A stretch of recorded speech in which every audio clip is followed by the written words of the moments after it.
আসসালামু আলাইকুম সম্মানিত দর্শক মণ্ডলী, আপনাদেরকে একটি পুকুরের পরিচর্যায় বা মাছ চাষের মাছের খাদ্য হিসাবে একটি বিশেষ জিনিস দেখাতে যাচ্ছি। সে ভাইরাল আব্দুল্লাহর পুকুরে এসেছি আমরা।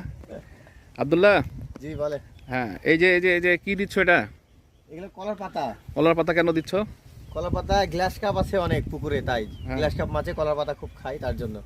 কলার পাতা খায় মানে এই যেভাবে দড়ি দিয়ে বেঁধে দিলেই খাই নিবে তারা? হ্যাঁ, ওরা ছিঁড়ে ছিঁড়ে খাই নেবে, একটাও থবে না, খালি ডাগুর পড়ে থাকবে, সব খাই নেবে। সব খাই নিবে। জি। তাতে করে কি সুবিধা? কি সুবিধা আমার, ওরা 1-150 মাস যদি কলার পাতা খেয়ে পেট ভরে থাকে তাহলে তো ওরা খাবারটা একটু কম লাগবে, আমার খাবারটা সাশ্রয় হলো।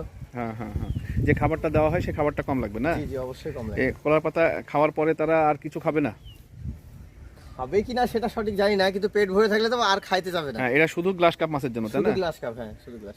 এই যে কলার পাতা কোথায় যাবে? এটা মাঝখানে? জি, মাঝখানে বাইরে দেবো, মাঝখানে মাছগুলো মাঝখানে থাকবে, কাঁদায় আসবে না, ধারে আসবে না। জি। আচ্ছা, এই মাছ তো শুধু ঘাসই খায় না?